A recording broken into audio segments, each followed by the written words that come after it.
two teams that are also great right now are the Utah Jazz and the Phoenix Suns. The Jazz right now are 48-18. They're the number 1 seed. And the Suns are 47-19. They're the 2nd seed. And which team is a bigger threat in the playoffs? Like, I know that early in the season, the Jazz had all the hype around them. Even though they have stayed relatively steady throughout the whole year, the hype has kind of died down. Nobody's talking about them as much. Now we're all talking about the Suns. Chris Paul, MVP candidate. Devin Booker, all this other stuff. So, I mean, what team, if you're, let's say, if you're the Clippers or the Nuggets, what team are you trying to avoid, or would you be more scared to face in the playoffs? The Suns or the Jazz? It's tough because I'm not too high on Phoenix, and it's not because they don't have talent. It's just the inexperience.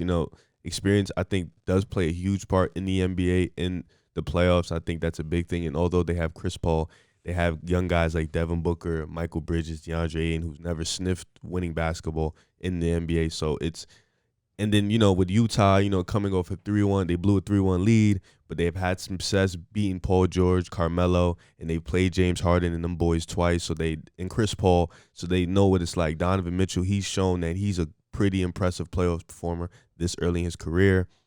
Rudy Gobert is going to be Rudy Gobert. Mike Conley, over those Grizzly days, he's shown that he can really hoop. So I think in the end, I would put my safe bet in Utah. I just think they have the better personnel. They're one of the best shooting teams in the league. They're one of the best defensive teams in the league. They have their number 1 in Donovan. There is no split between two guys. Donovan is their number 1 guy in the go-to. Mike Conley is great. He's been playing excellent this year. He's a playoff performer. They got Bogdan. They got Joe Ingles. They got Jordan Clarkson. I know he shoots whenever he gets the ball, but he's looking like the 6th man of the year. He's been playing impressive. They have guys. So I think with this team, retooling after last year's blown lead, getting their guys healthy, I think I can put my safe bet in them and Quinn Snyder to definitely be a bigger threat than Phoenix. Yeah, it's Utah for me. It's Utah for multiple reasons. They can shoot the lights out. They can lock you up, and they have that crunch time performer in Donovan Mitchell. Something with Phoenix that I saw a lot of this year was when they go down, they're out. Like, they kind of put their heads down, and that's because of their lack of experience for me and their youth. And I think that all gets better over time. And I think Chris Paul did help change that mentality a little bit.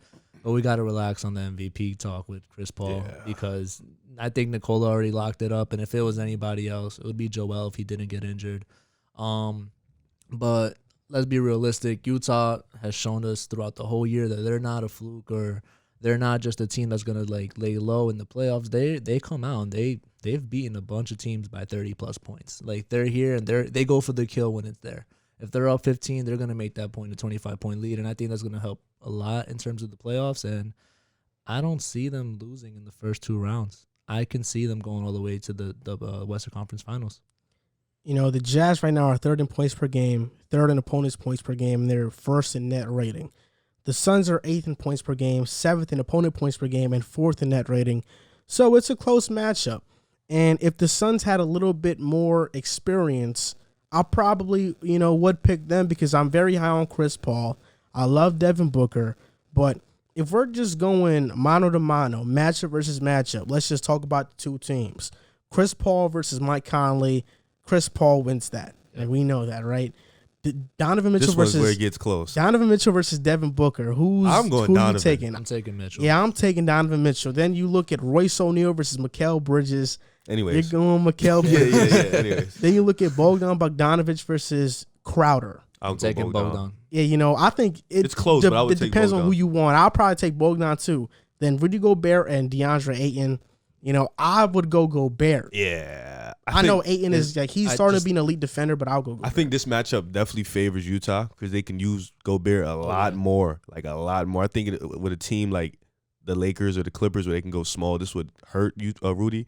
But a team that uses a big man, I think this is definitely going to show Rudy Gobert's worth in the playoffs, and this is going to be pretty good for him so he can show that he can maintain and keep that defensive stopper on DeAndre Ayton. And then we talk about their bench. Like, the Suns don't have a duo off their bench as good as Jordan Clarkson or Joe Ingles. The Suns don't have anybody on their bench who can go out and drop 30 every night, and that's Jordan Clarkson for the Jazz. Like, who are you going to rely on? Cam Johnson or Cameron Payne? Like, I know those are pretty good players. Dario Saric, those are good role players, but they're not going to drop 30. Joe Ingles has been one of the more efficient players in the league this season. He's a point forward. So I think the Jazz are a scarier team because not only do the numbers show that they're a better team this season and they have better personnel, but they have been with each other longer.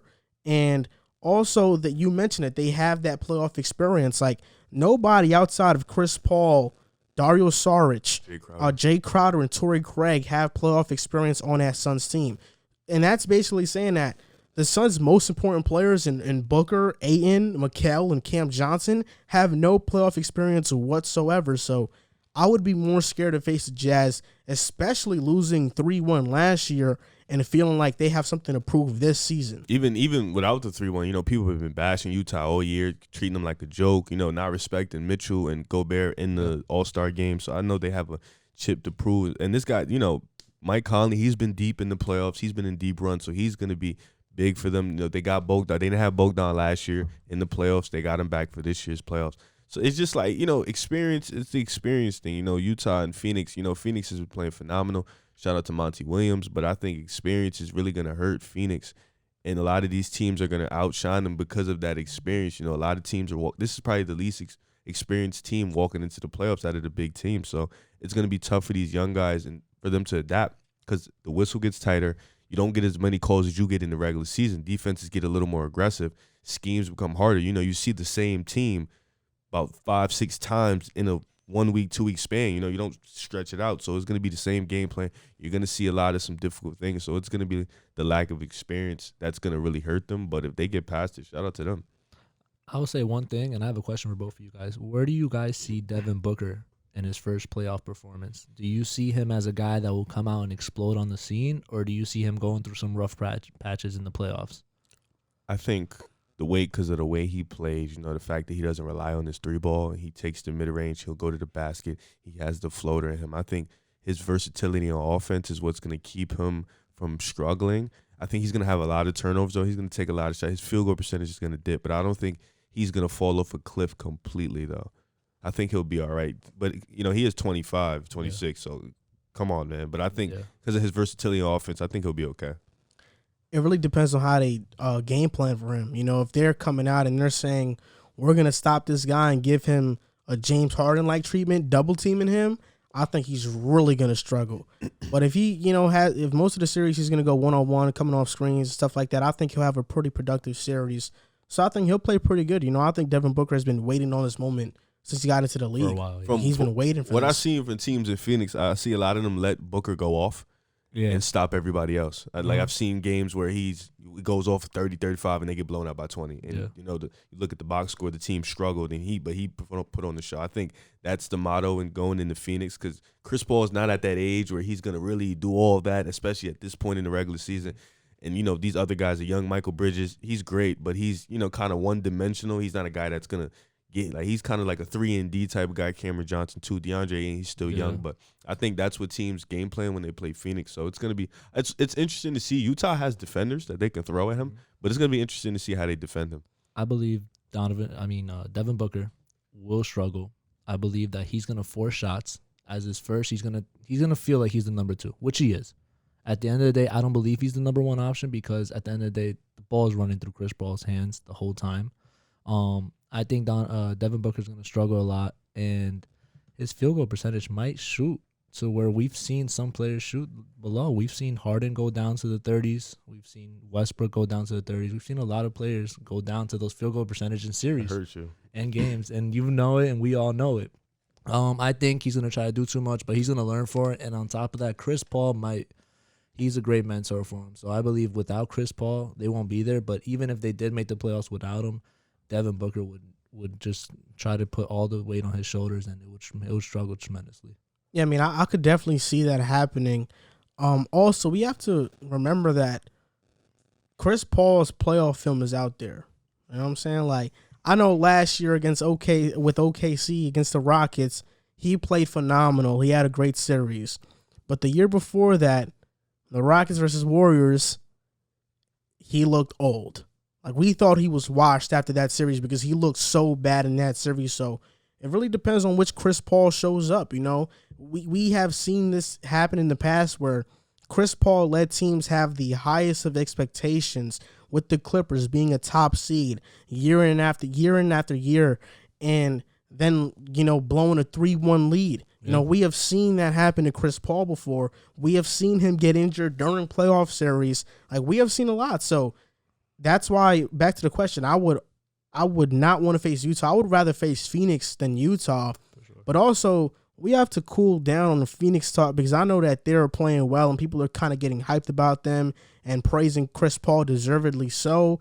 But let's not act like we have not seen this before, where Chris Paul has led a great regular season team that has completely crumbled in the playoffs. We have seen this before. Yeah, I agree. I don't think he should be in the MVP conversation at the top of the helm right now. How people are trying to compare him to Joker. The Joker, has been consistent all year with his performance. I think they were down bad early in the season. He's climbed them back up to one of the top teams in the West. You know, it was like 6, 7 seed. He got them up here to 4 or 5.